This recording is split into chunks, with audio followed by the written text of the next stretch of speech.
भाजपा सरकार जो 2000 और सेंटर में, केंद्र में भी सरकार है और प्रदेश में भी सरकार है, लेकिन ये जनता के साथ छलवा किया। बच्ची सुरक्षित अपने घर पे आ जाए और सही सलामत घर पे आ जाए। इतनी सरकार की हरकतें बढ़ गई हैं, इतने बलात्कार लूट हो रहे हैं कि कहा नहीं जा सकता। कुछ नहीं मिल रहा है, जो मिल रहा था वो भी बंद हो गया, जो मिलने का आगम था वो भी खत्म हो गया। पर फिर चुनावी यात्रा पे हम निकले हैं और इस समय मौजूद हैं हम औराई विधानसभा के न्याय पंचायत बसंतापुर में, और यहाँ कुछ ग्रामीण वासियों से हम मिलेंगे और चुनाव के बारे में बातें करेंगे। देखिए, चुनाव का समय आने वाला है, आचार संहिता लगने वाला है, 2 महीने बाद आचार संहिता लग जाएगा, फिर चुनाव का प्रक्रिया चालू हो जाएगा। तो चुनाव का रुझान किस तरफ है? मैदान ये जंग में सब लोग आ रहे हैं, सपा एक तरफ, बसपा एक तरफ, भाजपा एक तरफ। यहाँ की जनता क्या कहना चाहती है और किसकी तरफ उनका रुझान है, यहाँ के लोगों से मिलवाते हैं। कुछ लोग हमारे साथ जुड़ेंगे, वो बताएंगे यहाँ के विचारों को और हम उनसे बात कराते हैं। परिचय बताएं। हमारा नाम है दशरथ पटेल। ये कौन से विधानसभा में है? विधानसभा औराई 394 सुरक्षित। यहाँ की जनता किस तरफ रुझान लेके जा रही है, इसके बारे में आप क्या कहना चाहेंगे? यहाँ की जनता जो है, जो योगी सरकार है वर्तमान समय में जो है कुछ काम नहीं हुआ है। इनके विधायक जो है केवल जो है कि अपने आवास पे बैठे हैं, जनता के बीच नहीं जाते हैं, और जनता के बीच त्राही मची हुई है कि कोई काम नहीं कर रहे हैं, कोई विकास नहीं कर रहे हैं। उल्टा जो है रोज़गार छीना जा रहा है, बेरोजगार एकदम से रोज़गार नहीं दिया जा रहा है। और इनका सोच जो है कि हम कुछ काम नहीं करेंगे। आगे बढ़ते हुए जो है कि 2022 का मिशन हम लोग ये तैयार किए हैं कि 2022 में अखिलेश भैया की सरकार बनेगी, समाजवादी पार्टी की सरकार बनेगी। 4.5 साल लगभग बीत चुका है और जैसा आप प्रत्यारोपण कर रहे हैं कि योगी सरकार ने कुछ काम नहीं किया है, लेकिन यहाँ के वर्तमान जो विधायक हैं भास्कर जी, वो तो एकदम डंका पीट रहे हैं कि बहुत सारा काम हुआ है। इसके बारे में क्या कहेंगे? डंका पीटने की बात यह है महोदय जी कि ये शिलान्यास जो बोर्ड लगे हुए हैं पूर्ववर्ती सरकार में, उसी बोर्ड का शिलान्यास, उसी सड़क का शिलान्यास, उसी विकास का शिलान्यास कर रहे हैं। आने वाले समय में जनता जान गई है कि इनका जो है कोई कार्य नहीं है, केवल जो है झूठा मूठा शिलान्यास कर रहे हैं, शिलान्यास पर शिलान्यास कर रहे हैं। जिसका शिलान्यास पट लगा हुआ है उसी पर जो है जा करके शिलान्यास पट लगा रहे हैं। अपना काम कुछ नहीं है, थोड़ा सा काम कर दे रहे हैं, 200, 200, 400 मीटर, उसके बाद शिलान्यास पट लग रहा है। सड़क उखाड़ कर छोड़ दिए हैं, उसको सड़क उखाड़ने में जो है काफ़ी जो है तवज्जो दिए हैं लोग। जनता परेशान है कि सड़क उखाड़ कर छोड़ दिया जाता है और इसके बाद जो है काम नहीं होता है। बरसात में सड़क धंसी, गाड़ी ट्रक पलटी, छोटी गाड़ी पलटी, जनता परेशान, साइकिल परेशान, और लोग परेशान सब हुए, मोटरसाइकिल वाले परेशान हुए। अखिलेश सरकार का क्या मतलब देन रहेगा और किस मुद्दे पर आप लोग लड़ रहे हैं, ये बताइए। अखिलेश सरकार का मुद्दा जो है बहुत अच्छा रहा। 2012 से लेकर 17 तक सरकार उत्तर प्रदेश में रहे अखिलेश यादव। इनके जो है कार्य योजना से सभी लोग संतुष्ट हैं, गांव-गांव, क्षेत्र जिला संतुष्ट है। इनका जो कार्य योजना था हर गांव में, हर क्षेत्र में पहुंचा हुआ था। लैपटॉप हुआ, साइकिल हुआ, कन्या विद्या धन हुआ, शादी अनुदान हुआ, बहुत सी योजनाएं जो है उत्तर प्रदेश सरकार में अखिलेश रहे तो बहुत योजनाएं जो है प्रदेश के अंदर लाए। बहुत बहुत धन्यवाद अपनी बात रखने के लिए। इसी क्रम में आगे बढ़ते हैं और कुछ लोगों से और आपको मिलवाते हैं और बात कराएंगे। वो अपना वक्तव्य क्या रखना चाहते हैं उनसे मिलवाते हैं और खुद बताएंगे। बढ़िया। इसी कार्यक्रम में आगे बढ़ते हैं और हमारे सामने एक इसी गांव की एक महिला जुड़ेंगी, वो अपनी बातों को रखेंगी। सरकार की कमियां तो बहुत हैं और रुझान इस बार जनता मूड बनाई है कि 22 में सपा अखिलेश यादव की सरकार बनेगी। अखिलेश की तरफ आपका रुझान कैसे बढ़ गया, कुछ कहना चाहेंगी? अखिलेश की तरफ वो उनका जैसे कि महिलाओं को इतना women power line, 100 number, 100 dial और इतनी सारी सुविधाएं दी है कि हम लोग बिंदास चलते हैं। महिलाओं का इसमें बहुत उत्पीड़न हो रहा है। महिलाएं इतनी डरी और सहमी हैं। अगर हमारी बच्चियां स्कूल जा रही हैं तो उनको ये डर भय, महिलाओं को यानी घर में डर भय बना है कि हमारी बच्ची सुरक्षित अपने घर पे आ जाए और सही सलामत घर पे आ जाए। इतनी सरकार की हरकतें बढ़ गई हैं, इतने बलात्कार लूट हो रहे हैं कि कहा नहीं जा सकता। बीजेपी की महिला एक मंत्री थी, कोई बयान दी थी कि महिलाएं 5 बजे के बाद थाने न जाएं। सहारनपुर की कोई महिला मंत्री थी कि 5 बजे के बाद महिलाएं थाने न जाएं। तो बताइए, अगर हमारे घर में घटना 5 बजे होती है, 6 बजे होती है, तो हम थाने कैसे न जाएं? महिला थाना बनाया किस लिए गया है? एक तरफ योगी सरकार बोल रही है कि हम महिला थाना में 24 आवर्स, और दूसरी तरफ उनकी महिला मंत्री बोल रही है कि 5 बजे के बाद आप थाने न जाए। तो बताइए हम कैसे क्या करें? महिलाओं का क्या सुरक्षा है? तो योगी सरकार जो है गुंडे खुद हैं और खुद पहले अपना नहीं देख रहे हैं, कैसे बयान दे रहे हैं, कितनी जनता इसमें कितनी त्राह मची हुई है और बोल रहे हैं गुंडे माफियों को अगर भगा दिया गया तो इतने लूट हत्याएं बलात्कार हो कैसे रहे हैं। अगर मान लीजिए कि आगामी सरकार सपा की बनती है, आप लोग सपा की तरफ रुझान है, तो फिर क्या मुद्दा रहेगा, कैसे काम करेंगे वो? जैसे 12 से 17 तक सरकार अच्छी, हम लोग बेधड़क आते थे जाते थे, कोई प्रॉब्लम नहीं होती थी। गरीब कल्याण योजना था, महिलाओं को पेंशन था, समाजवादी पेंशन था, बालिकाओं को छात्रवृत्ति, साइकिल, लैपटॉप वगैरह की वो व्यवस्था थी। उसके आगे बढ़ के सरकार हमारी काम करेगी। इसी कड़ी में एक लोग और जुड़ना चाहते हैं, हम उनसे बात करवाते हैं। आइए, वो अपनी बातों को रखना चाहेंगे और सरकार की खूबियाँ कमियाँ और क्या कहना चाहते हैं उनसे सुने और उनसे जुड़े। सरकार नाकामी का काम कर रही है। मुझे खूब याद है 2017 का चुनाव चल रहा था। औराई थाना अंतर्गत, औराई ब्लॉक के अंतर्गत, भदोही ज़िले के अंतर्गत ये उपरौड़ गांव में आए थे, वहाँ उनका मंच लगा था। अब एक चिल्ला कह रहे थे कि औराई का चीनी मिल हमारे केंद्र में मोदी जी हैं, हम इसको ज़रूर चलवाएंगे। लेकिन मैं बता दूं आपसे, ये आदमी मुख्यमंत्री भी हो गया बाबा, लेकिन औराई का चीनी मिल, किसानों का जो कि वो चीनी मिल था, ये कभी ध्यान नहीं दिया। यही वजह है कि अब लखीमपुर खीरी में इसी के पार्टी के गृह मंत्री हरियाणा के, उनका बेटा किसानों को कुचल दिया। और जब गिरफ्तारी की बात आती है तो लोग धरने पर बैठते हैं। ये कैसी सरकार चल रही है? इसका खामियाजा इनको 2022 में भुगतना पड़ेगा। जनता चुपचाप बैठी है, इनको कामों को देख रही है। जनता इतनी बेवकूफ़ नहीं है। मैं बता दूं आपसे, यहाँ तमाम बाढ़ से किसान खेत फसल नष्ट हो गए, कोई मुआवजा नहीं, केवल घोषणाएं हुई। और एक बार अखिलेश जी की सरकार थी, किसानों के ओला के जरिए तमाम गेहूं के फसल बर्बाद हो गए थे। मुझे याद है, गांव के लोग, किसान भी जानते हैं कि अखिलेश जी ने 8 से 10 हज़ार रुपया हर किसान को दिया है। अभी आप पहले बोले हैं कि यहाँ एक चीनी मिल था, बंद हो गया है, जिसको चालू कराने के लिए बोले थे। अगर वो खुल जाता तो कितना फ़ायदा होता और क्यों नहीं चालू करा पाए, इसके बारे में कुछ कहेंगे आप? ये चूँकि घोषणाएं सरकार करती है, अब इसको हम लोगों ने समझ लिया है कि ये सरकार सिर्फ घोषणा करती है, काम कुछ नहीं करती। जब विकास का बात आता है तो ध्यान भटकाने के लिए दूसरा मुद्दा ये लोग शुरू कर देते हैं। अब 5 किलो राशन दे रहे हैं सिर्फ इसलिए कि सामने चुनाव है।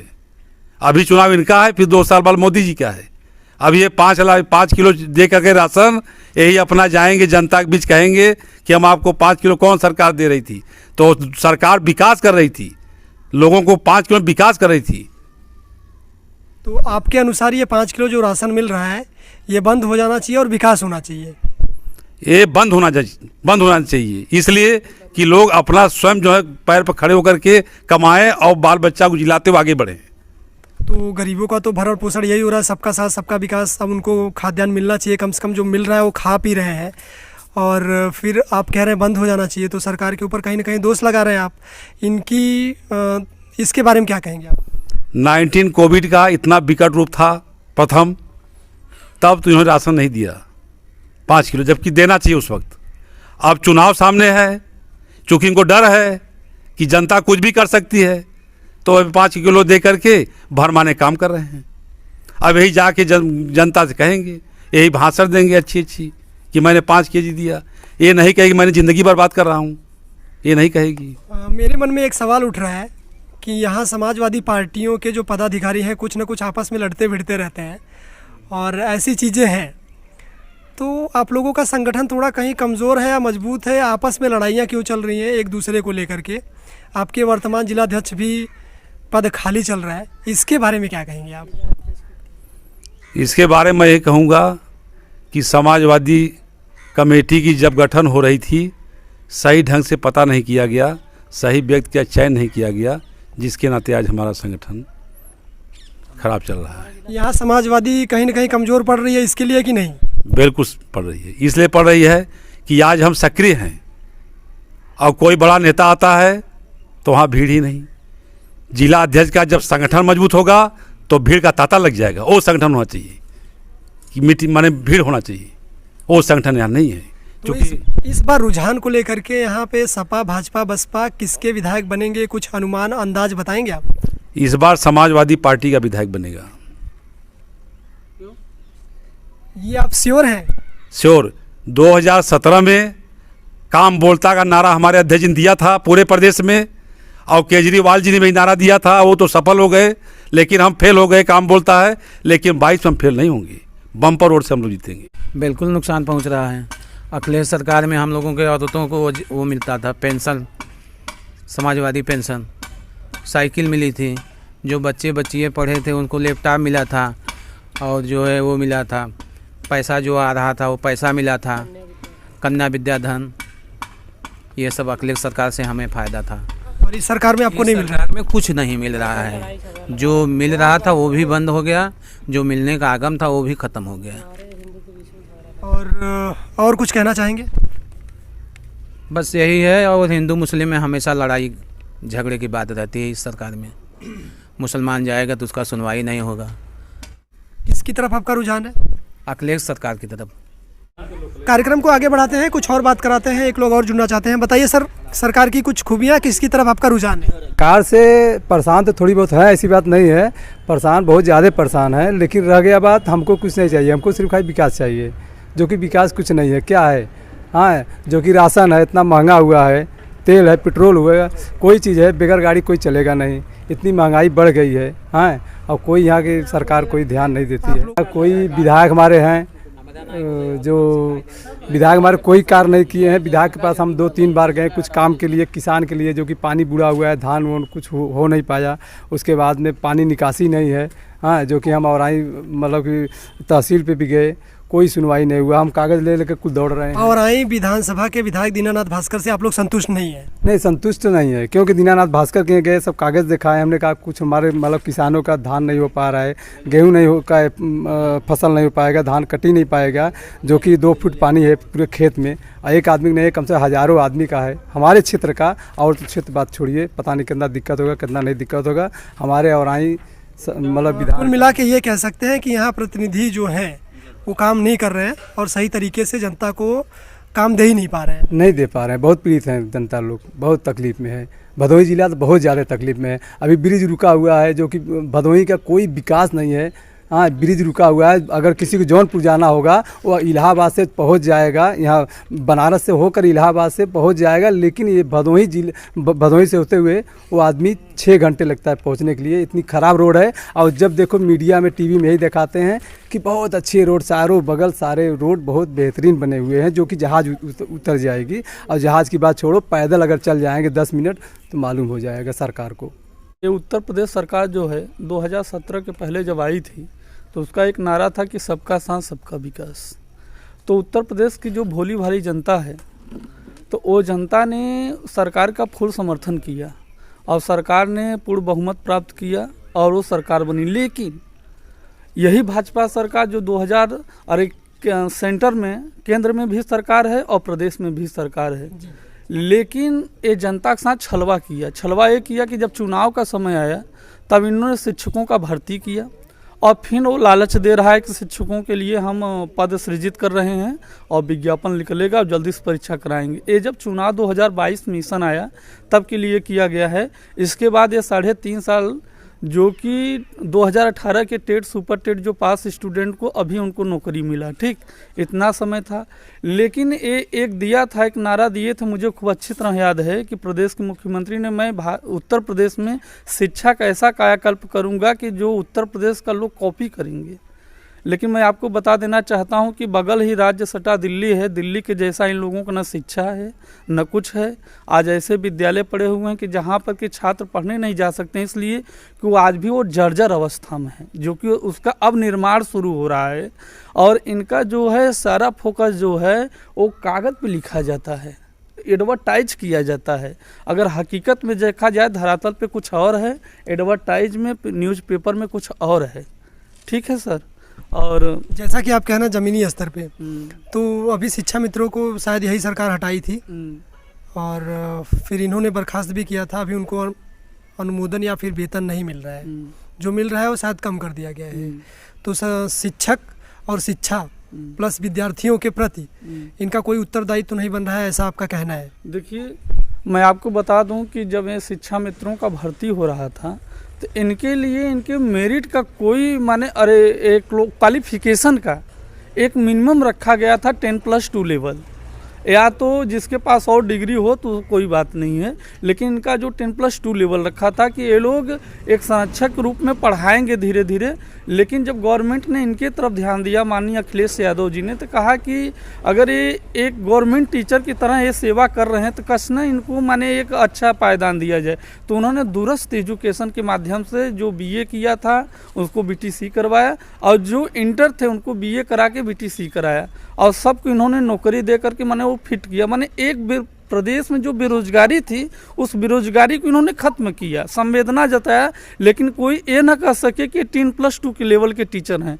तो उन्होंने दूरस्थ BTC कराया, BA कराया, जो इंटर थे उनको BA कराया, और जो BA थे उनको BTC कराया, इसके बाद टीचर बनाया, टीचर की योग्यता। और 10 साल 5 साल सेवा किए थे, तो सेवा करने के बाद एक अनुभव प्राप्त हुआ, तो एक टीचर हो सकता है बढ़िया, और टीचर थे। लेकिन जब यह सरकार आई तो यह सरकार पहले एक बदले की भावना की तरह शिक्षा मित्रों को आउट करना शुरू की, और अब यही चुनाव आया गया है तो वही शिक्षा मित्रों को फिर प्रलोभन दे रहा है कि हम आपको सेटलमेंट कर रहे हैं। ये इनकी भावनाएं हैं। यहाँ के आपके ज़िले की जो शिक्षा की समस्या है उसके बारे में कुछ अवगत कराएंगे? हमारे देखिए ज़िले की जो समस्या है, चाहे हमारे सांसद महोदय हों और चाहे जो विधायक लोग हैं या जो मंत्री लोग भी आते हैं चुनाव के समय, आप ये जान कह सकते कि स्वतंत्र भारत का पहला अगर कोई महाविद्यालय है तो काशी नरेश राजकीय स्नातकोत्तर महाविद्यालय ज्ञानपुर KNPG। आपको मैं बता सकता हूँ कि इस महाविद्यालय ने 4 विश्वविद्यालयों का साथ दिया। पहला आप आगरा विश्वविद्यालय के साथ थी, आगरा विश्वविद्यालय के बाद जब गोरखपुर विश्वविद्यालय बना तो गोरखपुर विश्वविद्यालय के साथ थी। फिर 1982 के करीब में जब जौनपुर पूर्वांचल विश्वविद्यालय बना तो उसके करीब थी।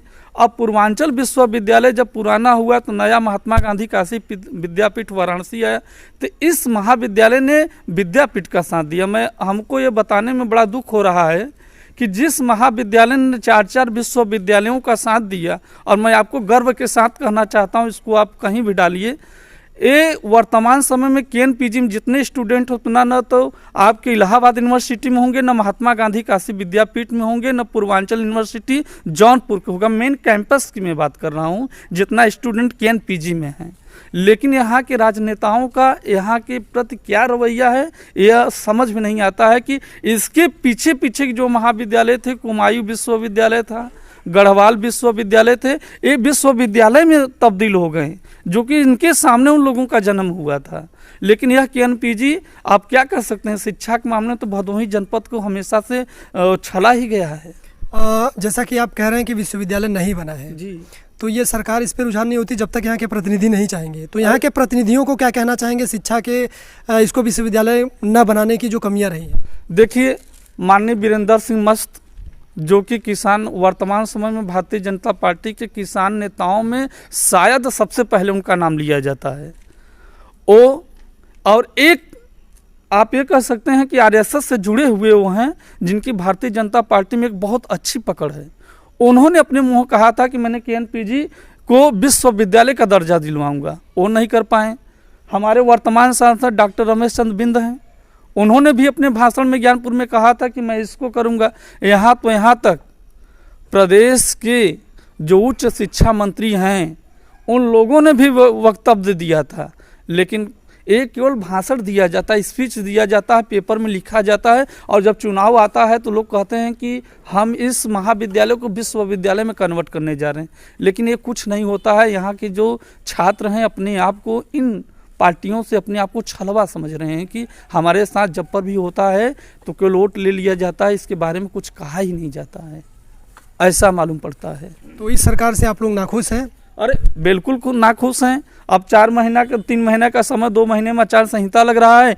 इनकी केंद्र में सरकार थी, प्रदेश में सरकार है, इनने कुछ नहीं लेकर के बोला। और इनके यहाँ तक कि 2 विधायक, जिनमें भदोही भाजपा विधायक और आई भाजपा विधायक, ज्ञानपुर विधायक को छोड़ दीजिए कि वो किसी पार्टी से नहीं थे, ठीक, लेकिन ये क्या कर रहे हैं, प्रदेश के सांसद तो भी इनके ही हैं, और सांसद जो हैं इन्हीं के हैं। जो कि बैठते भी हैं, सांसद महोदय जी क्या कभी केएनपीजी कॉलेज को लेकर के लोकसभा में बोले हैं? कभी नहीं बोले हैं। ये प्रश्न है अपने आप में, या उनसे पूछा जाए कि केएनपीजी महाविद्यालय को लेकर के लोकसभा में उच्च शिक्षा मंत्री के मानव संसाधन विकास मंत्रालय एचआरडी के सामने क्या इन्होंने प्रश्न रखा है कि भारत की जो सबसे पुरानी महाविद्यालय ज्ञानपुर में है, क्या इस महाविद्यालय को विश्वविद्यालय में बदला जा सकता है, राज्य विश्वविद्यालय का दर्जा दे दिया? तो एक यहाँ पर ऐसे ऐसे टीचर है, ऐसे ऐसे प्रोफेसर रहे हुए हैं कि जो और अपने सेवा में, अब सेवा कार्यकाल में और विश्वविद्यालयों की सेवा की हैं, कि इतने महाविद्यालयों के प्रचार बन के नियुक्त हुए हैं, यहाँ तक उच्च शिक्षा में एक शिक्षा निदेशक के पद पर रह चुके हैं। लेकिन यह दुर्भाग्य है कि भदोही जनपद का मात्र एक ही राजकीय महाविद्यालय केएनपीजी है। आज तक हमारे जनप्रतिनिधियों ने कभी ध्यान नहीं दिया कि इस महाविद्यालय को हम राज्य विश्वविद्यालय का दर्जा प्राप्त करें। इसको तो केंद्रीय विश्वविद्यालय होना चाहिए था, लेकिन यहाँ तक कि इनको राज्य विद्यालय का दर्जा तक नहीं प्राप्त हुआ। ये भदोही जिला के लिए अगर किसी भी विद्यार्थी से आप पूछेंगे तो ये सबसे बड़ा दुखद प्रश्न है। और इस प्रश्न को हमारे जितने जनप्रतिनिधि लोग हैं केवल हम लोगों को ठगने के लिए कहते हैं, कभी विधानसभा या कभी लोकसभा में नहीं बोले हैं। वर्तमान में बीजेपी सरकार है, ये तो जबरी सरकार है, ये तो जबरी बात बोलती है। इनके विधायक रविनाथ त्रिपाठी हैं जो फायर ब्रिगेड के नेता हैं, कहते हैं कि हम फायर ब्रिगेड के नेता हैं। दीनानाथ भास्कर पूर्व मंत्री हैं, बसपा सपा कांग्रेस वाया भाजपा, ये लोग कितने में आए हैं, लेकिन अपने लिए लड़ते हैं। कभी इस जनपद के लिए बोले हैं? कभी नहीं बोले हैं। अगर इनके अंदर थोड़ा सा भी मानवता होती, विद्यार्थियों के प्रति होता, तो केएनपीजी के लिए आज विधानसभा में स्पीकर या उसके विधानसभा अध्यक्ष या मुख्यमंत्री से कहते, इस बात पर जोर देते कि नहीं मान्यवर, ये भारतवर्ष का, स्वतंत्र भारत का ये महाविद्यालय है, इसके श्रेणी में रखा जाता है। जब 1962 में जब जियोग्राफी के प्रोफेसर जब Oxford university, Holland, Paris university से पढ़ के आते थे, तब यहाँ नियुक्ति होती थी। मुझे मालूम है प्रोफेसर रामलोचन सिंह जो कि बीएचयू यूनिवर्सिटी में इकोनॉमिक्स के थे, उन लोगों का स्टेटमेंट यहाँ हुआ है। इस महाविद्यालय में एक किताब मिलता है, जब भारत के भौगोलिक चिंतन में हम पढ़ेंगे प्रोफेसर माजिद हुसैन का, उसमें इसका स्टेटमेंट नाम है इस महाविद्यालय का। लेकिन बताने में बड़ा दुख होता है, यहाँ पे रंगनाथ मिश्रा शिक्षा मंत्री हुए हैं, कितने लोग हैं, लेकिन कभी इस महाविद्यालय की तरफ कोई ध्यान ही नहीं दिया है। चाहे वो सांसद हों, चाहे विधायक हों, चाहे मंत्री हों, बस चुनाव आएगा। मैं केएनपीजी को राज्य विश्वविद्यालय का दर्जा देना चाहता हूं। अगर हमें भदोही जनता के लोगों ने आशीर्वाद दिया, मुझे सदन में पहुंचाया, तो मैं बात करूंगा। जनता दे देती है, लेकिन वहां जीत के जाने के बाद ये भूल जाते हैं कि हमको करना क्या है। कुल मिला के सरकार से आप नाखुश हैं? एकदम बिल्कुल नाखुश हैं कि भदोही जनपद को लोग दे के आ रहे हैं, कुछ नहीं दे रहे हैं। और एक चीज़ मैं आपको बता दूं, केवल जिस तरह से कपड़ा फटता है तो जहाँ फटता है टेलर वहीं सिलाई कर देता, वही आज रोडों का हाल है। हाईवे को छोड़ दीजिए, हाईवे से जो सटे रोड निकले हैं उनका कंडीशन आप देख लीजिए, कैमरा दिखाइए ना रोडों पर क्या है, किस तरह बनाया जा रहा है, इसको भी आप देखिए। जनता को सीधा सीधा मूर्ख, मैं जहाँ रहता हूँ महोदय, ये जून से बारिश हो रहा है, ये आज 31 अक्टूबर है, अभी 1 महीने तक पानी के अंदर हम लोग अप डाउन करेंगे। तितराही मौजा में, जहाँ तितराही की घनी आबादी है, और वो दोनों तरफ, एक तरफ रेलवे गया है और एक तरफ हाईवे गया है। उस हाईवे के बीच में एक छोटा सा गांव तितराही, जहाँ कि वो नाले से पानी सीधा गंगा जी की तरफ जाता है, आज वो पूरा लाख है। रेलवे का अंडरग्राउंड ब्रिज बन रहा तो ब्रिज रुका हुआ है, आज 6 महीने से वो ब्रिज रुका हुआ है, इतना जल जमाव है। यहाँ के न सांसद, यहाँ के न कोई जनप्रतिनिधि, जनता कैसे रह रही है, कैसे नहीं रह रही है, जल का जमाव है कि नहीं है, पशु लोग को दिक्कत है, आने जाने में क्या है, कोई सुझाव नहीं। बस देंगे तो कहेंगे सेंट्रल गवर्नमेंट का मामला। अरे सेंट्रल गवर्नमेंट का मामला है तो तुम लोग जनप्रतिनिधि काहे को, अप्लीकेशन दो ना, उसको बनवाओ ना, कोई सुनाई नहीं पड़ता है। आज किसान भी परेशान है, सब कुछ परेशान है। आज जितने धान बूढ़े हुए हैं, और क्यों बूढ़े हैं कि पानी बूढ़ा हुआ है, काट नहीं पा रहे हैं, लेदी छान रहे हैं, जिससे अब गेहूँ कब बोएंगे, यह तो समस्या किसान के सामने है। मान्यवर आप दिखाइए उसको। ठीक है, बहुत बहुत धन्यवाद आपका। धन्यवाद आप।